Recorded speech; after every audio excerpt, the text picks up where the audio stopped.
नमस्कार, आदाब। मैं हूं दिलनवाज और आप देखना शुरू कर चुके हैं राजपथ उत्तर प्रदेश। उत्तर प्रदेश सरकार में कैबिनेट मंत्री आशीष पटेल के विभाग में प्रमोशन को लेकर लगे भ्रष्टाचार के आरोप का मामला गरमाता जा रहा है। सपा विधायक पल्लवी पटेल ने आशीष पटेल के बयान पर जमकर हमला बोला है। रविवार को लखनऊ में प्रेस कॉन्फ्रेंस की। इस दौरान उन्होंने आशीष पटेल के बयान पर पलटवार करते हुए कहा कि पालतू कुत्ते जब आप चाहते हैं तो पीछे भागते हैं, लेकिन जब आप उनको पलट कर डांट देते हैं तो वो कू करते नजर आते हैं। लेकिन मेरे साथ सरदार पटेल के असली वंशज हैं। बता दें कि प्राविधिक शिक्षा विभाग में प्रमोशन को लेकर लगे भ्रष्टाचार के आरोप ने फिर तूल पकड़ लिया है। प्रेस वार्ता में पल्लवी पटेल ने भाजपा सरकार पर निशाना साधा। उन्होंने कहा कि अगर राज बहादुर पटेल और अन्य किसानों के साथ हो रहे अत्याचार नहीं रुके तो भाजपा को इसके राजनीतिक परिणाम भुगतने होंगे। आगे क्या कुछ कहा, देखिए पल्लवी पटेल की ये वीडियो। आप सभी लोगों का बहुत बहुत आभार और एक बार पुनः नववर्ष की हार्दिक शुभकामनाएं देते हुए, ये हैं राज बहादुर पटेल जी और इनका पेशा है कि ये शिक्षक हैं, लोगों को पढ़ाते हैं। प्राविधिक शिक्षा विभाग में जिस घोटाले की चर्चा, जिस भ्रष्टाचार की चर्चा मैंने की है, वो भ्रष्टाचार जिस दिन से शुरू हुआ, राज बहादुर पटेल जी ने उस पे अपने ऑब्जेक्शंस लगाए, लगातार बताते रहे कि ये नियम विरुद्ध है और एक बड़े पैमाने पर इसमें वित्तीय अनियमितताएं हैं। जब इनकी बात को नहीं सुना गया तो इन्होंने अपना रेजिग्नेशन रख दिया और हट गए उस जगह से। लेकिन उसके बावजूद आज तक लगातार इनके परिवार को, इनको धमकियां दी जा रही हैं, इनको चुप रहने के लिए बोला जा रहा है। और हद तो तब हो गई जब अभी 1 जनवरी 2025 को सेम डे इनको कारण बताओ नोटिस दी जाती है और विद इमीडिएट इफेक्ट इनका ट्रांसफर कर दिया जाता है। इनके पास मौके थे कि अगर ये चाहते तो ये उस भ्रष्टाचार, उस लूट चोरी, उस घसोट में उसका हिस्सा चुपचाप बन सकते थे और तमाम जो प्रताड़ना इन्होंने इस दौरान झेली हैं, इनका और इनका परिवार उससे बच सकता था। लेकिन ये है सच्चाई और ईमानदारी के प्रतीक। ये है सरदार पटेल के असली वंशज राज बहादुर पटेल जी, जिन्होंने तमाम चीजें सह ली, ट्रांसफर ऑर्डर झेले, क्वेश्चंस झेले, शो कॉज नोटिस झेली, रेजिग्नेशन झेला, प्रताड़ना झेली, लेकिन उसके बावजूद आज भी खड़े हैं सच्चाई के लिए, ईमानदारी के लिए। और मैं आप लोगों के माध्यम से भारतीय जनता पार्टी की सरकार को चुनौती देती हूं कि अगर सरदार पटेल के वंशज के और मेरे समाज के किसी भी व्यक्ति को, किसी भी पिछड़े को अगर प्रताड़ित किया गया तो ये किसान, कमेरा, कुर्मी समाज, पटेल समाज सड़कों पर उतरेगा और उन्हें बहुत बड़ी कीमत चुकानी पड़ेगी इस बात की। और मैं आह्वान करना चाहूंगी उस स्वाभिमान, सरदार पटेल के स्वाभिमान को रखने वाले हर पटेल समाज के व्यक्ति का, हर सामाजिक संगठन का जो राज बहादुर पटेल जी के साथ है और अगर अब तक नहीं था तो इस तमाम बातों को सुनने के बाद उनके साथ खड़ा है। हम शांत नहीं बैठेंगे। मैडम, ये कहां पर थे, किस विभाग में, किस और डिटेल अगर आप दे दें। देखिए, प्राविधिक शिक्षा विभाग में आपने ओएसडी के पद पर कार्य किया है और ये घटनाक्रम, ये नियमाविरुद्ध कार्रवाई जब से शुरू हुई तब से आपने लगातार उस पर ऑब्जेक्शंस लगाए और सिर्फ मौखिक ऑब्जेक्शंस नहीं लगाए, लिखित रूप से ऑब्जेक्शंस लगाए। और जब इनकी बात नहीं मानी गई, उसमें सुधार नहीं हुआ, तो उस भ्रष्टाचार से अपने आप को अलग करते हुए इन्होंने रिजाइन किया। और अभी 1 जनवरी 2025 को इनको शो कॉज नोटिस देते हुए विद इमीडिएट इफेक्ट इनका स्थानांतरण रामपुर कर दिया गया है। यही तैनात है लखनऊ में जी। ओएसडी के डिपार्टमेंट।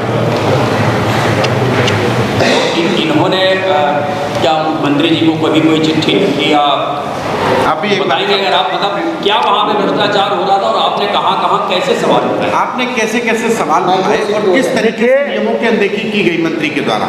डीपीसी की जो कार्रवाई हो रही थी वो 14 फरवरी 2024 से हम मिर्ज़ापुर में आए, हमको विभाग से जो है कह दिया गया था कि आप विभाग को नहीं देखेंगे, आप जनता के कार्य देखिए, हमारे संबंधित जनता का कार्य देखिए।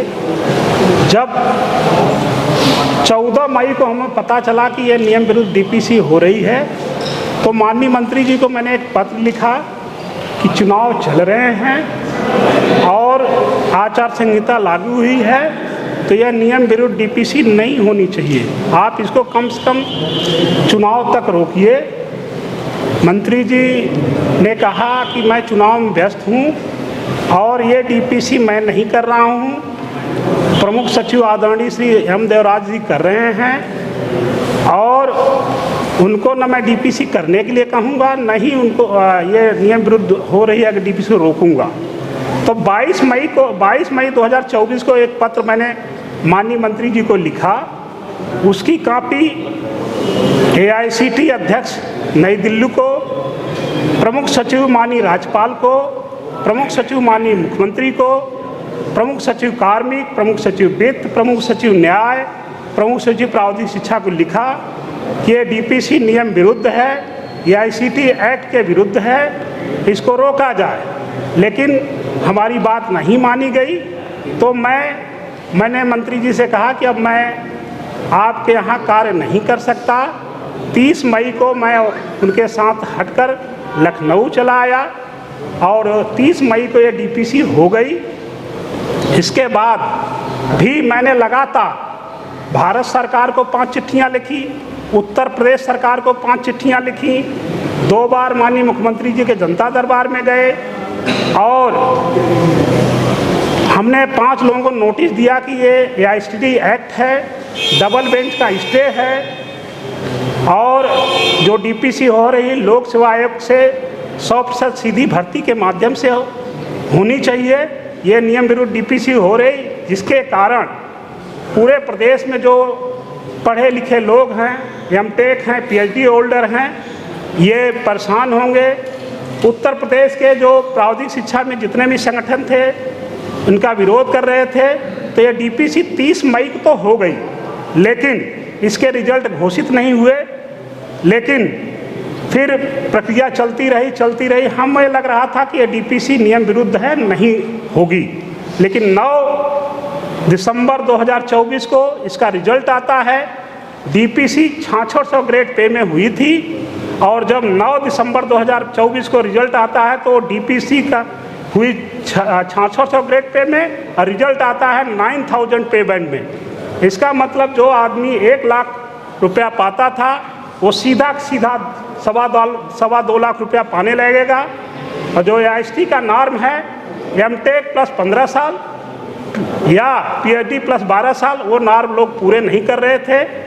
इसमें निदेशालय के अधिकारियों ने, शासन के अधिकारियों ने नियमों को धता बताते हुए डीपीसी किया, जिसकी वजह से पूरे विभाग में पढ़े लिखों के बीच में फ्रस्ट्रेशन है।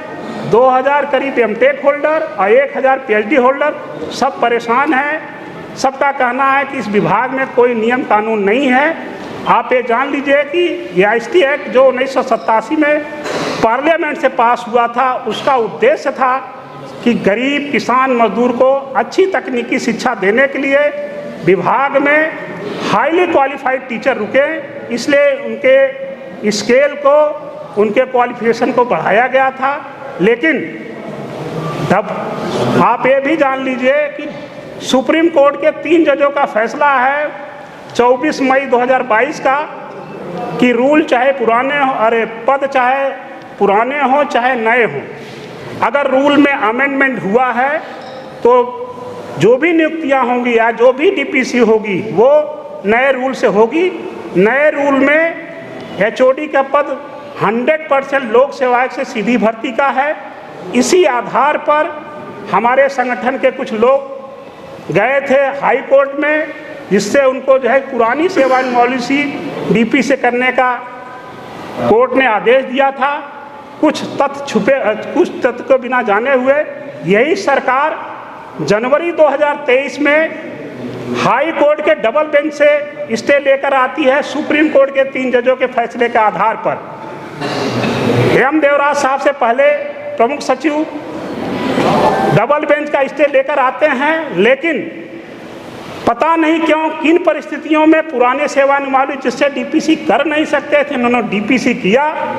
वो डीपीसी पुराने सेवानिवृत्त 6600 में किया और रिजल्ट जो आ रहे हैं वो 9000 पेमेंट का, जो एक बहुत बड़ी वित्तीय अनियमितता है। मैं सिर्फ इतना कहना चाहता हूं कि माननीय विधायक महोदया ने के संज्ञान में जब आया तो ये मुद्दा बना। अभी मेरे खिलाफ 1 जनवरी 2021 को शो कॉज नोटिस दिया गया और मेरा ट्रांसफ़र कानपुर में मैं निदेशालय में अटैच था। राजकीय पॉलिटेक्निक नारायणी और राजकीय पॉलिटेक्निक बांदा का प्रिंसिपल था। तत्काल प्रभाव से मेरा ट्रांसफ़र जो है रामपुर कर दिया गया। मेरी सिर्फ आप मतलब माननीय मुख्यमंत्री जी से, माननीय मंत्री जी से विनम्र अनुरोध है कि प्रावधिक शिक्षा विभाग में करीब 2 लाख जो छात्र हैं, गरीब किसान के बढ़ते हैं, उनके लिए क्वालिफाइड टीचर जो AICTE नॉर्म के अनुसार रखे जाते हैं, ये जो डीपीसी नियम विरुद्ध हुए उसको तत्काल प्रभाव से समाप्त करते हुए नियमानुसार सिलेक्शन कराएं और जो लोग भी इसमें दोषी हैं उनके खिलाफ कार्रवाई करें।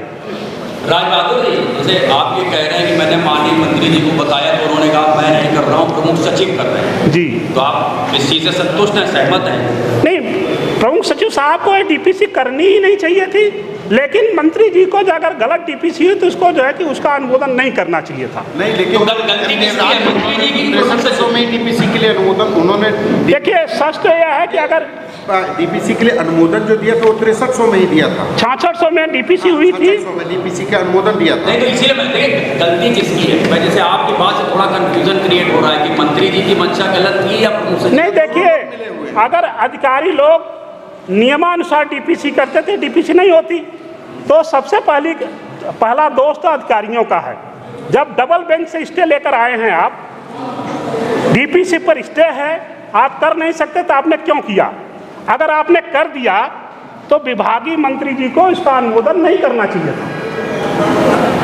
मतलब पहली जो जिम्मेदारी है मतलब आशीष पटेल जी की कम है, उनकी ज्यादा है। पहली जिम्मेदारी तो अधिकारियों की है, लेकिन डीपीसी हो नहीं सकती, डीपीसी हो ही नहीं सकती। अगर डीपीसी गलत हुई तो विभागीय मंत्री जी को इसका अनुमोदन नहीं करना चाहिए था। आपने डीपीसी को ही अप्रूवल कैसे दे दिया जब डीपीसी हो ही नहीं सकती थी? तो फर्स्ट इंस्टेंस किसके अप्रूवल पे डीपीसी हो रही है? मंत्री भी उतने जिम्मेदार। अब मैं ये नहीं कर सकता। देखिए, कौन जिम्मेदार है कौन नहीं है ये निर्धारण सरकार करेगी। हमारा ये सवाल सरकार से है, ये जांच का विषय सरकार के लिए है। हम किसी रिजल्ट पे नहीं आ रहे, हम आपके सामने डेटा रख रहे हैं, फैक्ट्स रख रहे हैं, फिगर रख रहे हैं। Now the ball is in their court. उनको बताना है, उनको जांच करनी है और उनको न्याय प्रक्रिया पूरी करनी है। मंत्री जी ने तो कहा कि आप कहीं और से ऑपरेट हो रही हैं, गाना भी गा रहे हैं इसको लेकर तमाम, और अभी उन्होंने मंत्री जी ने खतरा भी सवाल खड़े किए कि उनके संस्कार ऐसे आपने जो कहा था। देखिए, आप सब लोग जब सड़क पे चलते होंगे तो एक पालतू कुत्ता आपके पीछे भौं भौं करके जरूर आता होगा, और जब उस कुत्ते को पलट करके आप हुश कर देंगे तो उसके बाद वो कूकू करेगा। तो ये जो कूकू है ना, ये वही वाला कूकू है। कौन करते हैं? और संस्कारों की बात क्या कर रहे हैं? जब आप इस सदन में एक महिला निर्वाचित सदस्य के लिए आप आइटम जैसे शब्दों का प्रयोग कर रहे हैं, तब आपको संस्कारों की याद नहीं आ रही। मेरा सवाल है कि क्या आप अपने घर की महिलाओं के लिए, अपने घर में बहनों के लिए, माताओं के लिए इन्हीं शब्दों का प्रयोग करते हैं? उन्होंने कहा कि आपकी कॉल डिटेल अगर निकाल दी जाए तो पता चल जाएगा। देखिए, मेरी कॉल डिटेल्स निकालें या ना निकालें, कॉन्फिडेंस के साथ उन्होंने कहा कि ऐसा कुछ है। नहीं, कॉल वही मैंने कहा कि वो निकाले या ना निकाले, मुझे कोई फर्क नहीं पड़ता इस बात से। लेकिन ये बात सत्य है कि उनके जो स्क्रिप्ट राइटर नोएडा में बैठे हैं और जो उनके लिए स्क्रिप्ट लिख रहे हैं उनकी बुद्धि पर मुझे थोड़ी दया आती है कि स्क्रिप्ट राइटर ये भूल जा रहे हैं कि घोड़ों की दौड़ में वो खच्चरों को दौड़ा रहे हैं। वो कहे मुझे डर भी है, कोई को मार देगा, स्टेट से भी डर है और लोगों से भी डर है। वो किस बात का डर है? अरे सारे, कोई भी अपराधी हो, ही और शी में बी एनीबडी, कोई भी अपराधी हो उसके दिल में दिमाग में एसटीएफ का डर होना चाहिए, बिल्कुल लाजमी है। कल मंत्री जी की मुख्यमंत्री से मुलाकात हुई है और वो तो कह रहे हैं कि बड़ी अच्छे से मुलाकात हुई, उन्होंने अपनी बात रखी, मुख्यमंत्री जी ने कार्रवाई का आश्वासन दिया। दिल्ली तक की बात की। देखिए, मैं इसमें बहुत ज़्यादा तो नहीं कहूँगी, लेकिन मैंने कुछ दिन पहले आप लोग के मार्फत ही एक इंटरव्यू सुना था जिसमें वो स्वयं कह रहे थे कि अगर वहाँ जाएंगे तो जूता लात करेंगे, थप्पड़ अप्पड़ पड़ेंगे और बात खत्म हो जाएगी। तो अब बाकी क्या है वो आप उन्हीं से पूछ लीजिएगा उनके साथ क्या हुआ है। डॉक्टर साहब स्टे लगा हुआ था डीपीसी पे, जैसा आपने कहा, तो ये कंटेम्प्ट ऑफ कोर्ट में हुआ है, तो आपका अगला कदम क्या होगा? देखिए, मैंने इतना स्पेसिफिक बताया, नोएडा से है स्क्रिप्ट राइटर, बाकी थोड़ी छानबीन आप लोग भी कर लीजिए। मैंने इतने डेटा फैक्ट्स फिगर्स आपको दिए हैं। ये नहीं, क्या कुछ पैसों का भी आदान प्रदान हुआ है इस तरह से प्रमोशंस देने? देखिए, मैंने सबसे पहले यही बात बोली थी कि माननीय योगी जी के नाम पर जो है यहाँ पर पैसा लिया गया है और वो पैसे की रकम इतनी बड़ी है, और उससे भी ज़्यादा महत्वपूर्ण ये है कि जो सरकारी धन है उसमें वित्तीय अनियमितताएं हुई हैं। Almost an average of more than 50 crore per year is an extra load on the government funds. तो सबसे पहले इन चीज़ों की जांच होनी चाहिए। तो पहले हमारी संपत्ति की जांच करा लें सब।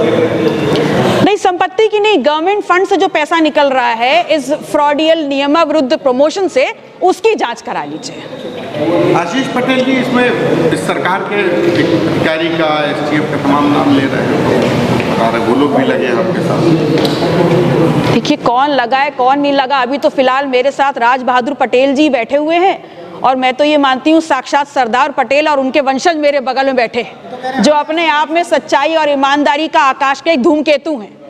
और अगर ऐसे व्यक्ति झूठ बोल करके सरदार पटेल के पास भी जाएंगे तो सरदार पटेल भी वहां से उनको धुतकार देंगे। तो कह रहे हैं हम वंशज हैं उनके, इसलिए हम सच के लिए लड़ रहे हैं। तो साक्षात बैठे तो हैं सरदार पटेल के वंशज आपके सामने, जिनके पास परिस्थितियां थी। अरे छोड़िए, क्या चोर उचक्कों की बात कर रहे हैं? जयचंदों का नाम लिया जाता है क्या ईमानदारों के बीच में? ठीक है,